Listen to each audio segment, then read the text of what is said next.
মাঝে মাঝে মনে হয় আমি তো কোনো কিছু পাওয়ার যোগ্যই না, তবুও আমার আল্লাহ আমাকে কত বড় একটা নিয়ামত দিয়েছে, আর সেই নিয়ামতটা হচ্ছে আমার স্বামী। আসসালামু আলাইকুম। আজকে হচ্ছে আমরা এক জায়গায় ঘুরতে যাব, সেই জায়গাটার নামও বলবো। তার আগে হচ্ছে সকাল সকাল রেডি হয়ে নিছি, রাইসাকেও রেডি করে দিছি। আর আমি হচ্ছে সবসময় কেট জুতা পরি, কিন্তু জুতাটা ফিতা বাঁধতে পারি না। আর বাঁধতে কি পারবো, মনে হয় যেন ইচ্ছা করে শিখিও না, কারণ ওই যে আমাকে বেঁধে দেওয়ার মতো একজন লোক আছে, সে বেঁধে দিলেই মনে হয় আমার কাছে অনেক বেশি ভালো লাগে। সবসময় এভাবে বেঁধে দেয়, এই বিষয়টা এত বেশি ভালো লাগে। সকাল সকাল রেডি হয়ে হচ্ছে আমরা বের হয়ে গেছি। আমার বোন, ভাগ্নে, ভাগ্নি, ভাই, ভাবি, তো আমরা সবাই এক গাড়িতে, যেহেতু জায়গা হবে না তার জন্য রাইসার পাপা আর আমার ভাই হচ্ছে বাইকে করে আসছে, আর আমরা হচ্ছে গাড়িতে করে আসছি। কোথায় আসছি সেটা তো বলাই হলো না, আমরা চলে আসছি আমার নানা বাড়ি। নানা বাড়ি যদিও বা নানা আর বেঁচে নেই, নানি আল্লাহর রহমতে এখনো বেঁচে আছে। বাসা থেকে যদিও বা সকাল সকাল আমরা রওনা দেওয়ার পরও রাস্তাতে আমাদের একটু দেরি হয়ে যায়। আসার পর আমাদেরকে নুডলস, ফল টল কেটে দেওয়া হয়। আর দুপুরের জন্য এসেই দেখি ভাই ভাবি রান্নার আয়োজন করতেছে,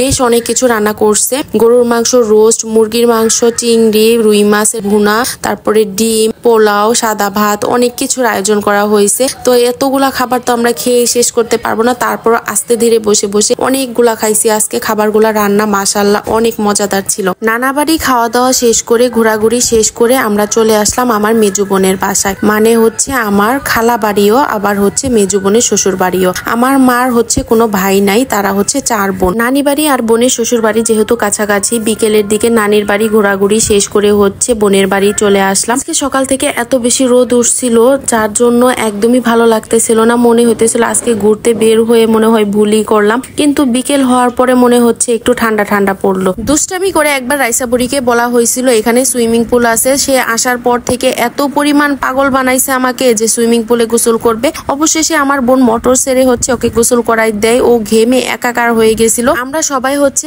ভেন্ডি খেতে চলে আসছি, আর রাইসার পাপা ওইদিকে ঘুম আসতেছে, তাকে আর ডাকি নাই। সবাই সবার মতো টিকটক ভিডিও করতেছে, ছবি তুলতেছে, আর আমি হচ্ছে এক পাশে বসে আছি। আমার আর একদমই হাঁটাহাঁটি করতে ইচ্ছা করতেছিল না। রাইসা বুড়ি যে পরিমাণ দুষ্টামি করতেছিল, ওরে তো আমি একদম কথাই শোনাইতে পারতেছিলাম না। ছোট ছোট ভেন্ডি গাছের মাঝে কি সুন্দর ভেন্ডি ধরে আছে, বেশ অনেকগুলো ভেন্ডি নিয়ে আসছি, সাথে আরো কিছু নিয়ে আসছি, সেগুলো আপনাদের সাথে পরবর্তী ভিডিওতে শেয়ার করব। আর এখানে আমার বোন চিতই পিঠা, মুরগির মাংস, সেমাই রান্না করছে। আমরা সবাই হচ্ছে অল্প অল্প করে খেয়ে নিতেছিলাম, যেহেতু নানা বাড়িতে অনেক কিছু রান্না করা হয়েছে, সেখানে খাওয়া দাওয়া করে নিছি। আর আগে থেকে আমার বোনকে আমার ভাই ফোন করে বলে দিছে যাতে কিছু রান্না না করে, তারপরেও হচ্ছে পিঠা মাংস রান্না করে নিছে। খাওয়া দাওয়া শেষ করেই হচ্ছে আমরা খুব দ্রুত বাসা থেকে বের হয়ে গেছি। মাগরিবের আজানের আর কিছুক্ষণ বাকি আছে, আমরা আজানের আগেই বাসা থেকে বের হয়ে যাব।